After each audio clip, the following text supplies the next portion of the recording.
Hi everybody, this is Oleg, Oregon Preparedness. Welcome. In today's video, I have a few things I want to talk about. Some things are not related to another, but they're all related with preparedness and crop defense scenario. So I'll start with what we all know, what's going on in Australia. Pretty much the whole continent is on fire. It's been going on now for a couple of weeks or longer. And if you look on the map where they show all the fires, it looks like the whole continent, the whole coastline is just, with dots where fires are. I have a friend who is from Australia, and he said this has never happened wars before. Over 1 billion animals already died from the fire, and they're worried about kangaroo extinction, which would suck. I hope they save enough so they can, reproduce them later and release them back in the wild. All those things, poor koalas, I just feel awful. And, the good news is countries like United States do what they can, people donate. So if you're in a position to donate, please do so. They sure need it, I read somewhere that there's already $50 million that are being donated from the United States. And biggest donator is Facebook. So good, at least Facebook is good for something. I'm not a big fan of Facebook, but it can be useful, It can be useful for spreading information and posting and stuff like that. So think about what's going on in Australia. It's a giant island, almost as big as lower United States, as lower 48 states, a little bit smaller. And the whole place is on fire. And I wanted to say this. I don't know how many preppers are out in Australia, but I know those that were, prepper minded. They are probably much better off than those that aren't. And I'm sure a month or two ago, no one could see this coming their way, And what I'm trying to say, this kind of thing can happen anywhere.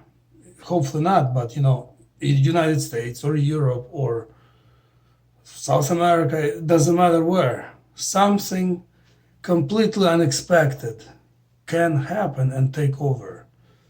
And we need to be ready for those kind of events. I think for most parts, when some disaster strikes, 90%, even probably more, probably 98% of the time, everybody would just try to stay home, bunker in, and survive at home, in most cases. However, in Australia case, I'm sure lots of people had to bug out of where they're at. So that means you need to be ready, not just survive at your home. You need to be ready to leave everything you have, take with you what you can, and go opposite direction from the danger. Whether it's wildfire or nuclear bomb explosion or whatever it is. And Australia right now, crap is hitting the fan in one of the hardest ways. So as bad as it is, as sad as it is, let's use that as an example of how we need to be ready for anything. Imagine if super volcano wakes up here in Wyoming. Of course, they say that if that happens, the whole United States will be toasted. Okay, but maybe it doesn't wake up to the full force. Maybe just partial eruption. Partial eruption of supervolcano would cause enough damage that probably a good portion of the country would be screwed. And it's just one example. It could be myriad of examples, of what can happen, what could go wrong. So let's stay prepared. And being prepared, as I talked in one of my recent videos, also includes your skills. And as one of the subscribers mentioned in the comments about his skills, for example, he knows how to sharpen chainsaws. And what I'm trying to say here is you need to have skills that you can use in your area where you live. If you live in a smaller town, if you live where there's lots of forest to be harvested, that's a good skill to have. If you live in downtown New York, that's probably skill you'll never use, but you might have some kind of skill has something to do with, high tech, with computers, even though, well, depending on severity of SHTF, computers may not work at all, or they may work partially. So computer skills, I think, are valuable, very valuable, if you live somewhere in a big city. And so on. So get into skills that you can utilize where you live. Another thing I want to mention, one of the subscribers mentioned in his comments, which I found very interesting. By the way, I love comments, because from comments we can all learn, I learned from your comments. Anyone else who reads it can learn. And perhaps, knowledge is power, as we all know. Once you know something, even if you never practice it, at least you have an idea. And so anyway, one of the subscribers mentioned about trapping. And he mentioned that number 2, double spring steel traps is a thing to have. And I got thinking about it. And trapping is probably one of the best ways to get food, if you do it right, that is. Number 1, it's silent. Number 2, if you put good enough bait in the right place, it's almost guaranteed you're gonna have something in your trap. No one hears about. If you go out and try to hunt with your rifle, 30-30 or something, that thing makes a lot of noise.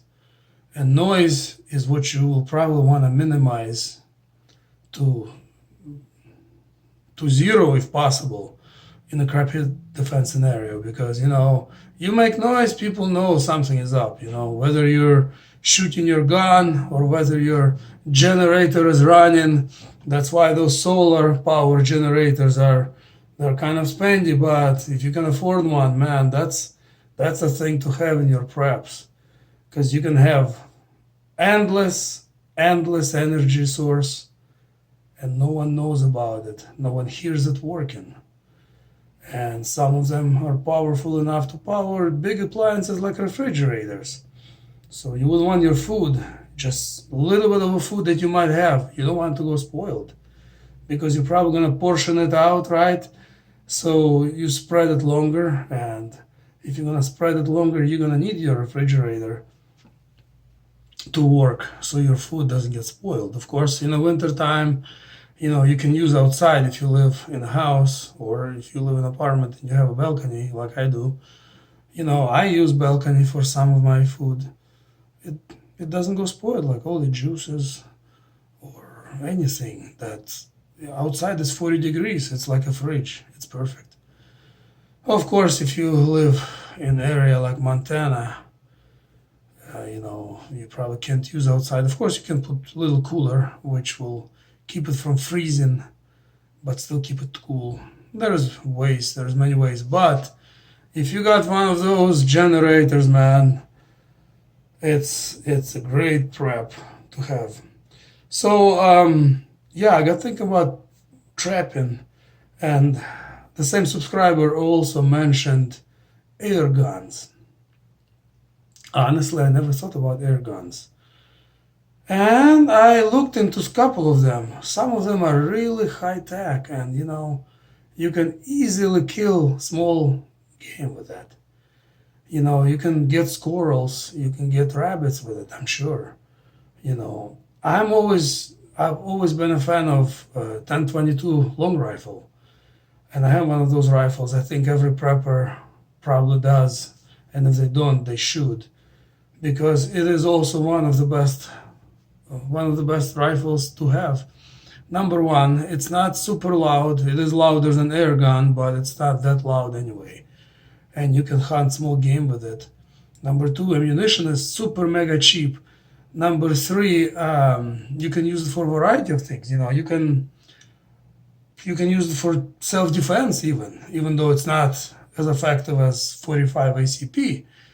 It's still effective because I think, as far as I know, most people get killed with 22 long rifle. So don't underestimate.